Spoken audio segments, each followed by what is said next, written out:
that she was going to put herself out there for all that scrutiny for a lie. I don't believe it. I don't believe it.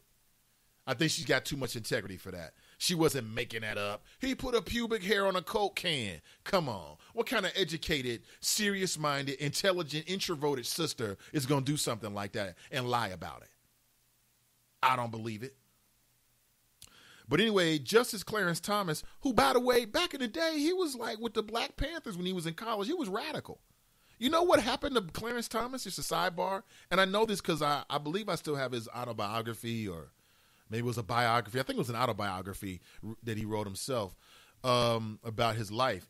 Well, what happened was he got, I guess you want to call it teased or hazed, about the fact that he was an African-American on a college campus. And some of the white students made him feel bad, made him feel like he was only there because of affirmative action or racial quotas. What? Yeah. There was a time when Clarence Thomas was walking around the world with an afro, with the Black Power fist. I kid you not. Look it up for yourself. But that was a long time ago, many, many moons ago. Now he's a sucker MC with a lifetime appointment on a very, very important place called the Supreme Court. Clarence Thomas is the lone African-American. Why don't we have more African-American Supreme Court justices? We've got the first biracial man in the White House. Why hasn't Barack Obama nominated any other black people? Is it wrong for me to even talk like that? Am I being racist? Because if I am, I don't feel like it. Sotomayor, I get it, but what's wrong with having more black people on the Supreme Court? I don't get it. And don't tell me that no one is qualified, because Clarence Thomas wasn't qualified. If you go back and look at like the barometers that were used to judge candidates, he ranked near the bottom. I ain't making it up, man. I spent a lot of time in college talking about this sucker MC with separate professors. I know what I'm talking about. Look it up for yourself. But Clarence Thomas, the only African-American U.S. Supreme Court justice, provided the lone dissent just yesterday in the court's decision to rule in favor of a black man convicted nearly 30 years ago of murdering an elderly white woman. The original death penalty verdict for Timothy Foster should be upheld, Thomas said, even though evidence has since surfaced showing that Georgia prosecutors intentionally picked an all-white jury for the case. What kind of black man is this? What kind of human is this? I don't care if you're black or white. If I'm on a Supreme Court or I'm a judge, my job is to make sure that you got a fair process. Black or white, Republican or Democrat. How is that a fair process? I mean, on its face, you got the prosecutors who are trying to get an all-white jury. Now, why would they want to do something like that? Maybe because there's a bias involved with some of those white folks who were on the jury. Thomas's opinion stood in stark contrast to the 7 of the other justices who overturned Foster's death sentence. What? So this man has been incarcerated for 30 years. And listen, folks, he may not have done it. Remember Reuben Hurricane Carter? He didn't do it. All that time he spent in jail. Here in the state of Ohio recently, there was a man who was on death row from Cleveland. He spent 40 years behind bars. Didn't do it. It was later found out that the police officers coerced a confession, an eyewitness confession out of somebody else. They told this young man when he was a teenager, basically, that you're going to jail. We're going for you and your family. This is what police officers have done in this country. You telling me that's an isolated incident? What is going on, folks? This is amazing. This is amazing. This is your only black Supreme Court justice. Sucker MC in chief. Supreme sucker MC, really. Clarence Thomas. I think that there should be a review, state by state, of every inmate who is on death row, and to see if there have been any irregularities, anything that looks suspicious. Because what we've learned is that some of these prosecutors get in bed with police officers. I don't know who's on top. I don't know who's on bottom. But they get in bed with these officers and they make up lies straight up. I mean, I know it sounds incredible because we've all been taught to say that, to believe that these law enforcement officers, and again, I know a lot of law enforcement officers in the city of Cincinnati, they hate it. When I get on a good flow about law enforcement, they feel like I'm being biased, but I'm not. Okay, I would be ignorant not to see what's in front of us, not to talk about what's in front of our eyes today. This is amazing to me. There is a close relationship between law enforcement and the prosecutor's office that needs to be investigated. That needs to be separated. 30 years, could you imagine spending 30 years locked down? 30 years in a jail cell, and you didn't even do it. All right, enough of me, more of you. Let's go back to your chat. Mike writes, talking over people is not journalism. Megyn Kelly needs to have a seat. Brittany writes, he went in alive, period. Speaking of Freddie Gray, that's right. Edward writes, white media is lazy. They're thinking of black issues are irrelevant and so easy to talk about. I wish they would tackle the real issues at hand. Mike writes, they kill bad cops in China. Do they? Didn't know that. Brittany writes, she's a fast talker, Nate. She wouldn't let him get his full statement out if it wasn't something she wanted to hear. If you're going to have a guest on, let them talk. I thought she was rude and arrogant at times, Nate. I agree with you. If you're going to have a guest on, let them talk. Demi writes, Megyn Kelly was very rude and talked over him.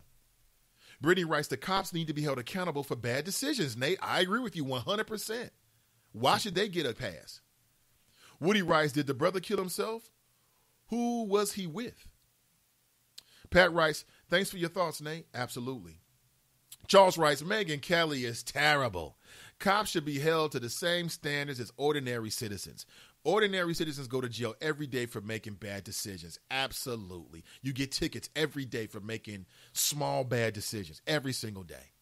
Tiffany writes, shout out to you, Tiffany Tinsley. She writes, George Zimmerman gave an interview blaming Black Lives Matter. Yet so far this year, most police fatalities have been caused by white males. Yeah, Black Lives Matter had a righteous cause that needs to be supported. It needs to be listened to. The police need to stop being so damn defensive and just listen. Just listen. And stop taking it like for instance, I've been talking about police officers this morning, but I'm not talking about every police officer. I'm talking about these particular police officers, these particular specific incidences. Like I said, I got friends who are a part of the Cincinnati Police Department. Fine, upstanding, God-fearing people that have families every single day that's got a very tough job. I ain't talking about them. I'm talking about the bad police officers, okay?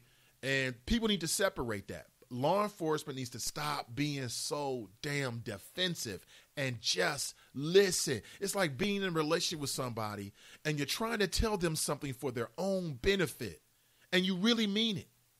And they're so caught up with their insecurities or their ego. I don't want to hear it. That they never really take the time to understand what you're saying to them. Therefore, the problem never gets solved.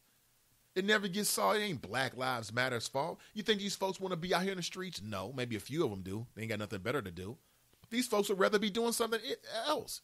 But they rose to the challenge of the day.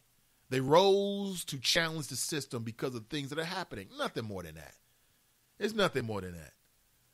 Brittany writes, bigger and brighter things, Nate. That's what's up. Thank you very much. Mr. Hollywood writes, and Bishop Bobby Hilton invites Al Sharpton to preach at his church. Oh, okay. Well, I'm sure that when he came to the church, he talked about Tracy Hunter, I'm sure. Charles writes, right, Nate, the three whites get off, the black cops go to jail, and they say we prosecuted these rogue cops. Right. I'm telling you, that's probably what's going to happen here. Britton writes, the first cop, the driver of the van who was black, had a hung jury. The second white cop was acquitted. Okay, now we're going to get to the individuals who actually put their hands on Mr. Freddie Gray. So we'll figure out what the system in Baltimore says about that. And someone said it accurately. If none of these men are found, and I think there's at least one female police officer, if none of these officers are found guilty, it's going to fall back on, the scrutiny is going to fall back on that prosecutor. That's what's going to happen. Damian writes, I wasn't talking about teachers. I was talking about the people at the top of CPS. Oh, okay. Are they getting bonuses? I don't know if they're getting bonuses. I'm not sure. Eric writes, I missed the old show. The buzz was organized politics for Democrats and Republicans. I will listen all day from 5 a.m. all the way till Nate rebroadcast. Great show. Well, then follow me now, Ed. That's all I ask. I got no ill will toward my former employers. I still got a lot of friends. I know a lot of great people, talented folks. Some sucker MCs as well, but a lot of talented individuals. And, Radio 1 allowed me to blossom, quite honestly. But just follow me now. And what we built together in the city of Cincinnati, I can't do it by myself. I mean, I'm going to do me. But much like with every other thing anybody does in the media, it's really about the audience. So that's all I say. Let's funnel that frustration into building a brand new platform. That's why I look at it. I'm always about looking forward. Brittany writes, he sure would have went to jail. OJ wouldn't have stood a chance. Oh, yeah, nah. If there were more whites on the jury, and again, if you watch the People versus O.J. Simpson, you know there was a real fight. It was a struggle for the placement of certain individuals on the jury because that's what it all comes down to. Keena writes, wow, related to Clarence Thomas. I've got to research that. Absolutely. Go do your research. I'm actually right about that. That brother was like Afro, Black Power fist, the whole 9 yards, and then something happened. Something happened. And I do recall reading that he has some feelings because he got teased and some white college student said something about him being an affirmative action student or he was a part of a quota. And it just hurt his heart so much that he became a Gilligan, something like that. Rhonda writes, Clarence Thomas has vitiligo in reverse. Edward writes, Clarence Thomas seems to me as a person that is Republican or independent. Hey, I mean, nothing wrong being a Republican. Nothing wrong being independent. But damn it, you got to have some common sense.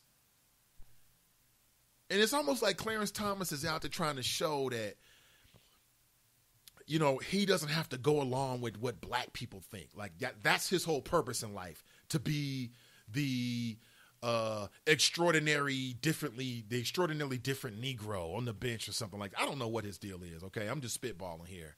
But come on, bro. The other justices would look at him like, you're black. You're the black guy on the Supreme Court. Come on, man. And, speaking of Supreme Court, there are so many books and so many theories about the fact that a lot of what's being written and attributed back to the Supreme Court justices are really written by their aides. These guys show up, read a little something here, they pass it off to their aides, they read over what their aides wrote and say, okay, yeah, I agree with that, and that's it. Maybe change something here or there. That's what some people said. Monique writes, Megan was tripping. That's not the danger in the community. It can cause for locking up officers for bad judgment, but the danger is coming from the judicial offices and the precincts breeding these heathens who thinks they are above the law. ... Hell, they should be held at a higher standard, in my opinion, like they do preachers. I'm with you. Officers should be held to a higher standard. Why? Because they got elevated rights. They got the right to take your life. They have the right to take your liberty. Okay, they've got badges. They can detain you. They can arrest you. They can go through your car. As a private citizen, I can't do any of that. I mean, I can affect a citizen's arrest if it's a federal offense. But again, anything can happen in that situation. So I agree with Monique. I've always felt that way. If you want to be a hero, then we're going to hold you to a hero standard. When you don't live up to that hero standard because you consciously did something wrong, guess what, Buster? You got to be dealt with, man. You got to be dealt with. More of your chat before we break again. Check out my website, Nathan Ivey. I'm going to be expanding it and adding some more features and also what I believe may be a resource to folks who like to search a lot online. And if you look at the right screen and scroll down, you'll see a banner link to my good friends over at Soul Public Radio. They do great work, and you can check them out. The first syndicator, the first affiliate for the show. Really appreciate their support. And we got to sit together if you're ever going to get anything done. Okay, we're going to move together. We got to work together. Okay, there'll also be a podcast available immediately following the end of the show. Again, just do me a favor. Tell one person about the show. Just one person, face to face. Okay, online works, but face to face is the best. Okay, word of mouth. Just say, listen, Nathan's back on the air. You can find him at his website, Nathan Ivey,